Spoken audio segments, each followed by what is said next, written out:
I say, forget it though, I'm not staying down. I've been down and out, I've been pushed around, I've been kicked a lot while I was on the ground. I say, forget it though, Bradley. I'm not staying down. We're live. Oh, I thought that was on the recording. I was like, Oh, no. what the fuck? We are live. When did that get there? Yeah, I was like, I don't remember him yelling at me in the middle of playing that song. What an asshole. God, it's been a long What fucking a night dick. already. It has been a long Guys, night, but it's hey. 12:44, and we are fucking podcasting right now with the one and only Mike Segura, AKA Milo. Your aka beautiful face fucking is out there Milo for the world to see. With the capital L. with a capital L. That's so funny because my son, I actually named him Milo, and it's just the easy spelling, the Milo. Yeah. And then like some people are like, "Do you have like a crazy spelling?" I'm like, "No, but I know a guy that does." Yes. That's a great way to slide right into that conversation. That's awesome. I wouldn't do that to my poor kid. It's like, come on, man. Yeah, I purposely made mine difficult because You gotta stand out, right? yeah. And then it's just like, I don't know. I whenever I started and I came up with the name, I was rapping, and the whole, I guess the concept, not the concept, but the, I don't know, the driving force behind a lot of rap is the fact that you're like really aggressive and you're just like the hardest dude on the block or something. You're just like you're always making a point, really. That's what you're coming across. You're just making a point. And so it's just like that L. I'm determined that it meant certain things to me, and I was like, okay, you know, it's in here, and of course that's also signifies like where it's two different names in one, so you know it's signifying like that's where it connects, and then L is something that I can say resembles or it symbolizes love to me, right. But it actually, L came from Mike Lowry, and that, you know, it's obviously the starting of Lowry, but Mike Lowry came from Bad Boys. Yeah. I was at Benedictine when it was my first year there. Whenever I was like 3 years in college, but it was my first year at BU, and I met this kid named Miko, and I was like, yo, what's up, man? My name's Mike. He's like, yo, like Mike Lowry? Like he'd never heard Mike before or something. I was like, yeah, like Mike Lowry, bro. And so I was like, oh, bro. Like, yeah, so we hit it off. And then we were Mike Lowry. Yeah, he calls me Mike Lowry. So every time, I had known no one there, and he was a freshman. So we would always go to parties together, and he would be introducing me or vice versa. But every time he'd introduce me, he's like, yo, this is Mike Lowry. And for my whole first year at Benedictine, no one knew my real last name. They all thought I was Mike Lowry, like legitimately Mike so Lowry. Awesome, though. Yeah. And that's whenever I started taking hip hop seriously and started rapping. You can get away with anything if everybody thinks your name's Mike Lowry. Right. For real. Who are they going to suspend? Mike Lowry. Yeah, man, it was definitely a nice wave to ride, but I had to make it in my own, of course, and it was good timing, all in good timing. That's cool though. So, man, it was a killer party tonight. Thanks, dude. You guys did a hell of a job. Talk about it, man. Yeah, tell everybody what we did tonight. You guys don't want to know what we did tonight, no. You guys missed out. Yeah. Sorry about you. We, Whole Street Productions, my media production company co-owned with Ryan Tollison, we put together a party, and it was to start the official launch of the crowdfunding phase. And we presented a little pitch video, but we had some live music there, and it was awesome. The writer of the movie Defiled, Rena Stevens, did a wonderful, amazing job of like the outreach, because we as a company have already done a few crowdfunding campaigns, and they were successful. Both of them were. But whenever you do so many of them, you can't really continue reaching out to the same people all the time. Right. So we kind of had an agreement up front that we were going to let her do the outreach personally, but we were going to provide her with all the content possible. And of course, I do all the social media stuff, so I'm always, that's a given. I'm always going to promote it on there. But that doesn't take me too much effort, and I really don't have to breach, you know, all these personal relationships I have with everyone just asking for money for the third time for a movie that I'm gonna make. And it's like, well, but it's great, you know, because it's a whole entirely different group of people, and she's been an actor in the St. Louis area for some years, and she is in the Screen Actors Guild, SAG. Okay. So she has a lot of connections and networked a lot since she's been involved in all that, and a lot of those people did come out tonight. And I know after the party was ending and she was about to leave, she did mention about a lot of potential opportunities that some pretty qualified people were interested in investing in the project, and really enjoyed our presentation of it was like the little 4-minute video, including those teaser trailers and some storyboards. But yeah, we planned this party for a while, but it came together really quickly still, and it was definitely a learning experience, but it was a successful learning experience at that. Yeah, I mean, the turnout was good. You guys had a lot of people there. No doubt. The venue was very unique. Very unique. Walking through that building, I was like, God damn, this place is awesome. Yeah, Jefferson Underground for those of you who Well, know we got the behind the scenes view. Yeah, definitely. Yeah, you did. Most of the party goers didn't get to go up to the roof. Yeah, you guys didn't know you knew the owners that well, huh? Yeah. We were in that bitch. Yeah, we were. No, that was funny. Your uncle was like, "We should have had it on the roof." I was like, "We should have." It was perfect weather outside. I know. I could have like punched myself in the face whenever he said that. I was like, man, yeah, I know. Definitely. But he's right. You just gotta communicate, communicate. Hell yeah. Yeah, but your uncle's he's a character, man. I like him. Yeah, He's I like awesome. him too. Yeah. No, but it was a fun time. Like AJ hit me up. I think wasn't it just yesterday? Yeah, it was yesterday. He's like, "Hey, you have plans tomorrow?" And I'm like, "I do." He's like, "Yeah, we just got invited to this. We're going." And I'm like, "All right, let's go." Dude, that's real support right there, though. Yeah. It's sometimes it seems like it's so hard to find when you're actually looking for it, but for me, I've got friends like you guys, just like not necessarily say right in my back pocket, but I know you guys are there and you guys feel the same way. I mean, I know we had a long discussion about it at the party, but Yeah. Sometimes you really feel alone when you're in these crazy endeavors of trying to really follow your dreams and your passions and put in all that hard work, but you feel like you're getting burnt out when you're in the middle of all of it. Sometimes you just gotta take a step back, and then whenever you have friends like you guys who are doing very similar types of things, you feel like you're not alone, and there's some hope. There's light at the end of the tunnel. Yeah, I mean, it helps you gain a little perspective. Yeah. And just kind of see things from the outside, because when you're grinding, you're just working the same thing every day, in and out. And, it becomes monotonous and you feel like you're not making any progress. So sometimes you need a launch party to go off really well, to really validate, all the work you've been doing. Yeah. And I feel like you guys got some validation today. That was Thanks, dude. Like I said, it was a good turnout. The trailer you guys had was awesome. And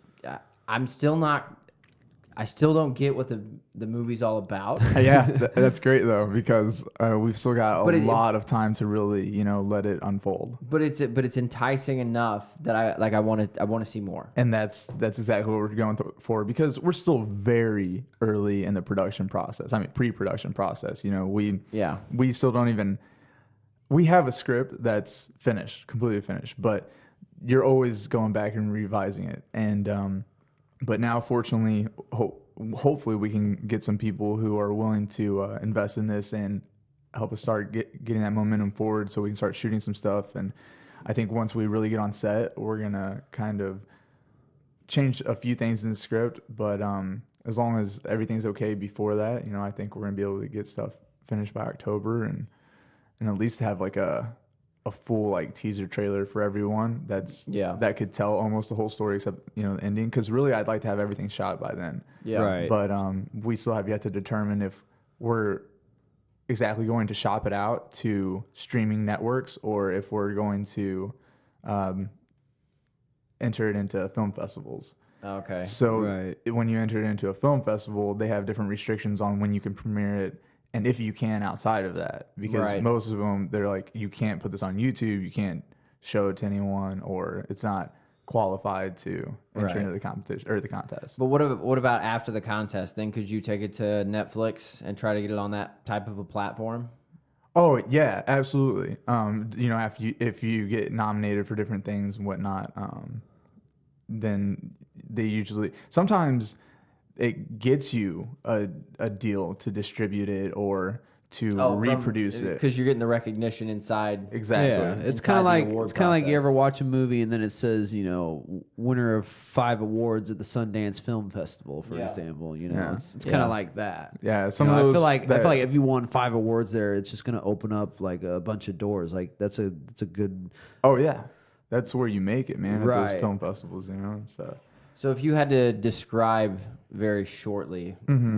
what it's about, what Defiled's about, you know, without giving too much away. I know you guys are, you know, Right. letting stuff out strategically. no doubt, it's a psychological horror type flick. It has a supernatural theme behind it, but it really focuses more on the psychological aspect of a lady who goes by the name of Jackie, and she's reconnecting with a high school sweetheart over years, Yeah. and he commits suicide, and she has a really tough time dealing with it. Wow. And over a year goes by, and then apparitions and such start occurring. Just different. She's having weird behavior, and it's not anything like really, really crazy, but it's, you know, just some signs. Well, Just subtle enough. yeah, and there's a crazy twist at the end that when I was reading the script, like I didn't even see coming. But it's definitely a plausible and reasonable expectation to have of the character and the Once you get to situation that know she's him. in. Yeah. Yeah, but it's not something where it's like a jump out of your seat type of stuff necessarily. It definitely builds up to that moment. But it's like, oh. Right. It's more suspenseful than anything. No doubt. Yeah, that thrilling moment really doesn't occur until the very end. See, but really. that's one of the best ways to close it out, I think. I like those type of movies. I think so too. I think it least holds for you this one. on the entire movie. You're just like, well, Yeah. well, and then when you finally find out, it's like mixed emotions. Like some people will be like, well, fuck that, and then other people are like it's just it's crazy. You can't even fathom it. Yeah, you know, it's the just like a trick. mind fuck. Yeah, the trick is though, because you can draw it out the whole movie, but if you really extend it too long, you're losing that attention of the person. So Right. that's where the balance remains right in that little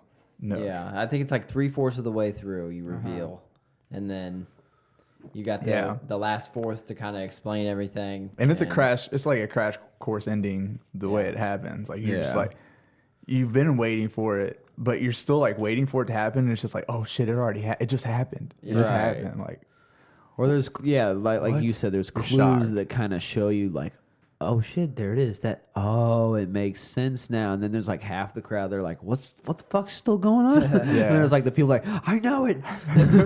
that's exactly where we're trying to go with the psychological aspect of this. But it's really interesting because when you read a script and then you dive into a project, I want it to be as quality as possible. So in order for me to obtain that, I feel like it needs to be as realistic as possible. So that means I need to learn and study up on whatever the topic is that we're touching on. Yeah. And so now here I am really diving in a lot of things. And then I end up learning so much about myself and the whole process. And just like, oh yeah, all this stuff is meant to happen. So it's full circle again. And here I am like not even questioning myself about, you know, oh, is this even worth it because of the hard path? It's like, oh no, it's definitely worth it because not only am I becoming successful to an extent in a business sense, but I'm becoming successful as an individual psychologically, mentally, and spiritually, and then physically as well. Because I think, you know, once you start craving to become better on one part of yourself, Yeah. you're going, that balance is going to want to occur. So you're going to start addressing all the things that are unhealthy in your life elsewhere. Yeah. So how did you guys get involved with this movie? Well, we started filming another feature-length movie in St. Louis that was actually a more like horror film. But the gentleman, he's kind of holding on to the script a little bit, working on it some more. So we've taken quite a big step back from that. And that's been almost like 3 years in the making.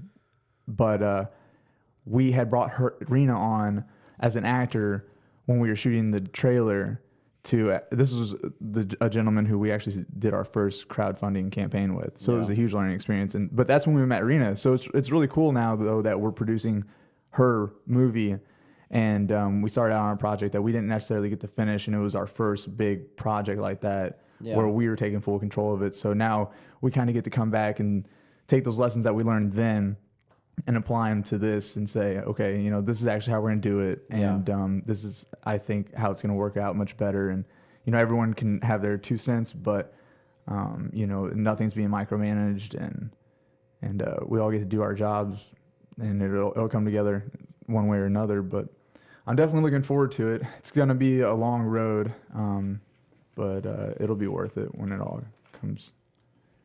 Yeah, I mean, it sounds interesting, man. Like I said, I liked the trailer. You know, what surprised me about it was the quality. You know, it looks like you guys are I don't know what you're filming it on, but it looks like you're filming it on, you know, real Hollywood cameras. Awesome. You know, the quality of the shots were impeccable. I appreciate that, and that's exactly what we're aiming for. And obviously, well, for those of you who haven't seen the pitch video yet, which is online, and it's going to be on Defiled's Facebook, facebook.com/Defiled Movie STL. But yeah, Ryan talks about how we don't necessarily need to be in Hollywood to be making a Hollywood quality movie. Right. You know, you need the team, you definitely need the talent, but the technology is there. It's completely accessible, and it's completely up to us what we want to do with it. And the way that they're making cameras these days, for the price that they're making them at, it's more than reasonable to be able to create that type of quality of picture. And with Ryan's eye, his cinematography, like you were mentioning earlier, Brad, is just magnificent. Kid's man talented. You've got a good partner over there. Right, because there was a clip where she was just setting down, I think it was a rose on the tombstone. And I don't know, just the angle and the way he shot that, it just kind of puts it all into perspective for you. It sets an emotion in you for the rest of the movie. You're just like, oh, shit. So personal. Yeah, it sets the tone. It's just the way he filmed it, though. You know, there's no words. It's just it just by the visual of it, it gives you that feeling. It's just crazy. That's beautiful. Yeah. I know he would appreciate that because... Well, hopefully he listens. Yeah, hopefully he listens. Oh, he will. He will. I mean, we are here critiquing his business, so got to give the man a chance to defend himself. He's gonna come on. He said he would. So we're gonna have to sit down with Ryan and you, and no doubt, and really go over this. Yeah, he's a mystical figure, so you know he's got kind of like he's like a unicorn. He just kind of like shows himself a little bit, and you know, like he's there and he possibly exists, but. You know, he's kind of like lurks in the depths. And he's like Steven Spielberg, man. I was going to say, I just imagine him just tucked away in a dark room, just editing, just going ham, dual screen action, just getting after it. I mean, that's pretty much what his office looks like if you walk into it. Yeah, dual screen action, absolutely. He's just a hermit in there. Just dual screen action, just getting after it. Just the funny thing is a stoop. Yeah. Just stoop kid. Yeah. Stoop kid won't get off the stoop. But just obsessing over like just different transitions and just really trying to perfect his art. Oh yeah, the dude is unrealistically critical on himself the most, and I thought I was like the hardest person on their self, but it is. He blows me out of the water every time, and of course that's awesome to be around because I'm always raising my game up to the next level, trying to keep up with him. He definitely has had a head start in this film stuff, but I've learned so much from him, and if it wasn't for his experiences, I wouldn't have been able to know that stuff. But he brought me on pretty early whenever he was doing his student films at Webster University. Yeah, and I had no clue what I was doing. He's just like, hey, I need some help. And he told me a position I was, but it really doesn't matter in those situations. You just do what you need. You guys are a 2-man crew. Yeah, and that's really when it started. That's all when it started. After we played in a rock band together in high school. That's awesome, man. What's even more awesome about that is we did a show at Mississippi Nights over in St. Louis before they knocked the venue down. Yeah. and it was a huge battle of the bands, and we played at like 11 a.m. and like the place was packed, but it was packed with all the other bands that were playing there. Oh shit! But for the first time in years, I've actually been able to. He found the CD, the live CD of that show, and I didn't realize, like, I didn't think I was that hardcore in that band. Yeah. But I mean, I was really hardcore. Like, I thought I sang at a certain part, but there was no singing involved. It was complete screaming the whole time. I was like, there is no melody in this. Just straight What am I metal. doing? You're like, well, there's maybe some upside to it. It But wasn't even metal. It was like really bad alternative with some screamer in there. It was a crazy combination. going after it though. I mean, Absolutely. you got to start somewhere. Yeah, and that's why I'm here though, is because, you know, it's not because I was so awesome in that band. It was just because I just kept going so hard on it. It's like, eventually it should get me somewhere that I'd like to be. Right. And I feel like that's I like being just how here. you so. have to be a musician is just balls out. Yep. Fuck it, here we go. Yep. Weren't you in that band with Teets? Yep. Yep. Colin Teets, he was a drummer at that show too. He had a pretty sweet. He was the most talented, I think, naturally out of all of us in that group. Yeah. And it could be just because he was a drummer and it was like the most insane instrument to be playing. And Ryan really wrote most of the music with Colin though. So, you know, it was because of those two we were able to play anything. And then the singer dropped, or I don't know, he just left for some reason. And I had known this guy I was playing football with, Judd Govero. And I mean, I grew up with the kid, but he was playing bass guitar in the band. That he's like, yeah, we're looking for a singer, and he had known I kind of been trying to like make a band, even though I didn't know how to really play anything or do anything. I just wanted to start a band, you know. And so I came over to sing one night, and they're like, yeah, dude, I think we can do this. I had no clue what they saw in me because any recording I hear back then, I'm like, oh my god, and literally every response I got from all my friends was like, dude, you really are not a singer. Like, Yeah. You guys suck. which is a huge reason why whenever I did get back into music late in college is why I got into hip hop and rap, because I didn't necessarily need to sing. I could enunciate pretty well as long as I was focusing on it, because I do have a tendency when I'm talking to people to really slur my words and mumble at times. And it's not like I'm drunk or anything, but my mind's going so fast that I'm not really staying conscious of what I'm saying at the moment. I'm just staying conscious of what I'm about to be saying. Your mouth doesn't keep up with your mind. Yeah, exactly. So that really helped me to form my voice a lot better. And then once I picked up the guitar again and got a lot more comfortable with playing and then playing and singing, I started doing a lot of different acoustic sets. And I was like, oh, I need new material. I'm like, oh, well, I've already got old material that's rap, so why don't I just make that into new music, and it'll be all the same stuff, and I won't have to necessarily put myself in a more stressful situation when I'm performing. Yeah. As like worrying about forgetting the lyrics or the chords or whatever. Yeah. So with this movie, tell us who's in it. Well, there's I think we've got 4 main actors casted now. Rena Stevens, the writer, and she's playing the character Jackie. She's our main actor. And then we have Dennis, Cooper, and Lisa. Dennis is playing Rena / Jackie's love interest. Okay. After the year goes by after her friend commits suicide. Okay. So she's like getting back into a new relationship, but it's very fresh. It's very fresh, and they really only see each other like 4 or 5 times in the movie, and it's really over like a month period of time. Yeah. And in real time. But then Cooper Shaw, she plays the medium / sidekick. So really it's not a sidekick. It's a medium because she's able to contact the dead. Okay. Or make that like the connection. Long Island medium. There you go.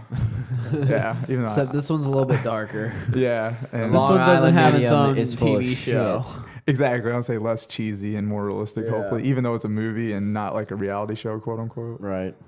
It's like this movie is realer than that reality show.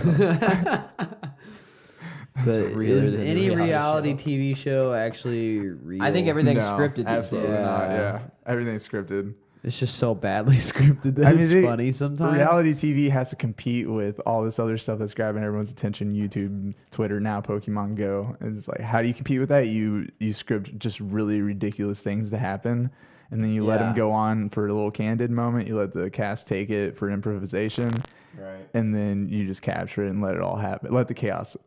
Let Or the you just chaos find ensue. the most Exactly. ridiculous That's why- characters in the world and just let them run about. That's why Bad Girls Club is on like season 25. No doubt. Exactly. Because it's the same thing, Dude, different chicks. Yeah, I had no idea really what Bad Girls Club was until I was watching Joe Rogan's podcast. And Exactly. what was that guy's name?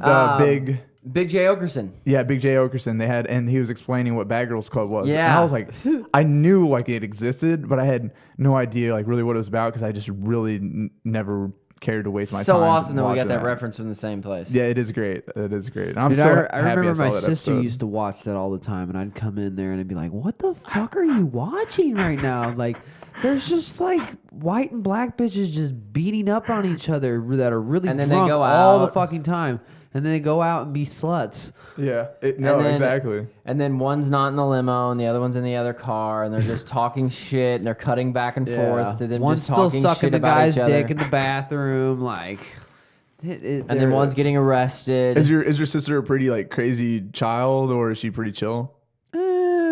Nah, she was tatted pretty like I don't chill. need jobs, ho. Yeah, well, because I'm thinking that most people who probably do watch that, like they're kind of living vicariously through those characters. Yeah, they're like, reserved. Yeah, Yeah. yeah. Like, oh man, this is what could happen if I did this shit. Right. Just think but if I you- can sit on my couch and not go through all that. Yeah, and and not then- have the hangover. Watch it for an hour, however long you want to binge watch all their 20 seasons. Well, and you're, there's 20 seasons of that. dude, fucking thing. it's a ridiculous amount of seasons. Oh my god. But why would you sit on your couch and just watch people live life crazily when you could just go Exactly. for a fucking walk? Hey, why do people Exactly. sit and watch the Kardashians? Why do people sit and watch Why? this podcast? Not I. I don't know. Yeah, I mean, I do that. I do that. But No, seriously, I what, mean, the like, I Kardashians think are the best people- at being famous for being famous. Exactly, Yeah. and I think people live vicariously through that because No doubt. everybody wants to be rich, But and that's they- all they are. But they That's do not. it. You know, They're not going you're to put right. the footwork in. Exactly. People. they didn't want, put the footwork in. Oh, Their no, dad they- put the footwork in. Yes and no. Getting black guys off since '93. Yeah. Right. Memes, no doubt. But yeah, you're absolutely right. Everyone wants to be rich, but the problem is they don't want to make the sacrifices that it's going to take to get to that level because you're going to lose everything that makes you comfortable in that moment. But ultimately, I think in the pursuit of not trying to be rich or famous, but just doing whatever I really truly want to do, is that you learn to appreciate those sacrifices and the things that you don't have anymore necessarily, that and the way things do change. You know, it's like you become comfortable in the way things are changing. You're Right. like, I hope they change. If they don't change, like I'm not going to be comfortable. Right. You know, to an extent, you kind of still need some stability there, you know, so you're not just and living a life of chaos, but Right. life is changing, and we just saw a guy go on a crazy rant about it, you know. And Well, you he's stop more than taking right. things for granted. And that guy we were just talking about, what was his name, AJ? Gary Vaynerchuk. Yeah. Vaynerchuk. VAYNERCHUK. The way he put like what you just described is he just said suffering. And he's like, it's true. Like, Yeah. and people most of the time don't want to stick through the suffering. You know, they'll give up at that point, and then right after the suffering is the reward. Like you have to in the hell, and we've said this so many times on this podcast, but it's just like hearing him say it tonight just referred it like you have to just suffer along, and when you're chasing your dreams like that, you're not making any money. Can we take go ahead? You're putting all your money in those dreams. So then you're just grinding by like paycheck to paycheck. But in the back of your head, you're suffering, you hate it, it sucks when you know you could be comfortable, but then you're like, fuck, just right there in the back of my head is that dream, that goal. It's So right there, close. it's right there. And this is a step to get to that. And if I just suffer a little bit more, I'll get this step. And then if I suffer a little bit more, I'll get that step. And then if I suffer a little bit more, I'm at the top of the mountain. There I am. You know? You Well, just and- have to suffer for so long to get it. Well, and let's take a sober look at this. Not everybody's gonna make it. Oh no. No, absolutely not. You could grind your entire life and never fucking make it. Right, but that's why in appreciating the moment and being in the moment is going to be the most rewarding experience, no matter if Exactly. you quote unquote don't make it. Yeah. It's like Right. if I die, it's not. Statistically, not everybody can be rich. And then sometimes But You should- the odds are in your favor because there are enough lazy fucks out there not getting after it Absolutely. that you have the opportunity, if you take the But- steps to get to your goal. well, you can also look at it this way: is that a lot of people think of it as it's not the destination that's the enjoyment; it's the journey of getting there. Exactly. People get enjoyment out of that journey, that trying to reach it. Yeah.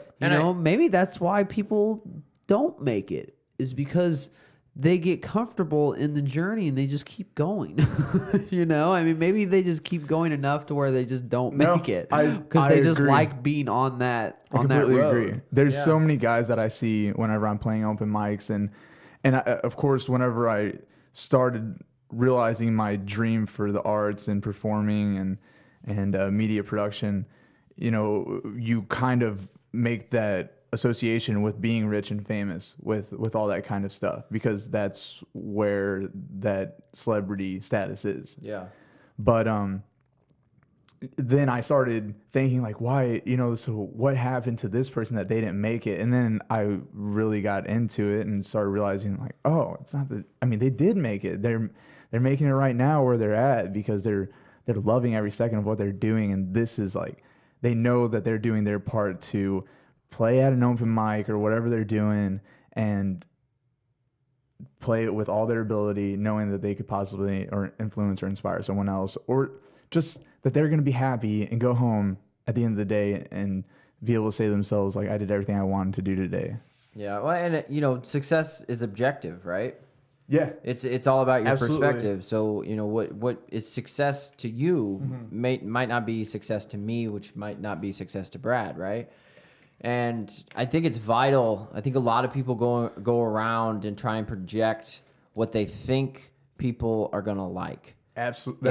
And I think that holds a lot of people back. And if you're living your life to be this quote unquote celebrity or famous or rich, but just this persona of it, not actually be yourself.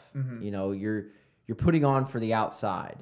And I think that you can lose yourself in that, and then you're like, what the fuck am I doing? How you don't feel like you're getting anywhere, but you're not actually getting anywhere because you're not being genuine, and actually hustling after exactly what you want, regardless of what anybody tells you. Yeah. You have to, if you're gonna do it, you got to pursue your dreams with reckless abandon, and just get after it. It's the truth. Even when somebody says, "Hey, you need to do this. These are the steps you should take," and you realize that's not the path you're on right now, or the path you want to be on, and you just got to switch gears and keep going. Yep. That's really what it takes. It's amazing how all this stuff always comes full circle, no matter what. Yeah. And I'm definitely learning a lot all the time. But I think what I've gotten a lot better at is just understanding that the gift that I've been given in my life and the effect I can have on other people, but not just that, but how I am constantly affecting myself in such a positive manner. Yeah. And that's a huge driving force in itself. That's almost satisfying enough. And then, of course, once you get the response from other people whenever they approach you and say, like, this is how, like, you affected me and influenced what I'm doing positively or inspired me or whatever, then it just adds to that reward just even more. And I had a lot of conversations about that tonight too. Yeah. And with people that I really didn't even think I was going to have those type of deep conversations with. And that's the beauty of it. But it's what you put out there, because you're a very positive person. Thanks. You know, I mean, just about really anything. You might even be a hard struggle, and you're just like, well, it's going like this, but it'll be all right. No doubt. You're just always about that. And when you put that out there mentally for yourself, that changes your entire attitude, and in a way, it changes your body. To where you're just putting out just positive energy, and people feed off that. And that's why people want to be around you. You can't you can't come into life being negative, or otherwise they're just going to push everyone away from you. Nobody wants to be a part of that. Nobody wants somebody that's like, oh, well, fuck this, fuck that. I hate this. No, nobody wants to be around that. No. That doesn't build anybody up. But when you're such a positive person yourself, that's why you get new opportunities in life. Doors open up. You meet new people. And that's how you get places, is just networking. And that's like what you did tonight. That's what we did tonight. Oh, yeah. That You guys party, were on your game. That party was fucking great tonight. I was trying to take you to the rooftop, and you guys like, no, bro. No, bro. Not I'm trying to yet. talk to random We people, got man. business to take care of. We were hustling, but so where can people find this movie, man? What's the schedule looking like? Well, sometime around October, we're hoping. But Defiled Movie, STL, is the hashtag, and Facebook / it's the Twitter tag and everything else. So anything Defiled Movie, STL, you search anywhere and you will find us. Instagram, all that good stuff. And you'll be able to find all the updates on what's going on. So stay posted, because it's going to be your boy Mike here posting it all. There you go, man. Yeah, man. And Brad, where can they find you? Find me at Underground Artworks at 435 South Buchanan Street in Edwardsville. Phone number 655-0582. Hit me up, guys. Any tattoo needs. Yes. And we're down a man today. We don't have Jake here, but we got Thinking Lipton of him. tea. As always, Chill the fuck out. Get it though, I'm not staying down. Forget it though, I'm not staying down. I've been down and out, I've been pushed around, I've been kicked a lot while I was on the ground. I say, forget it though, I'm not staying down.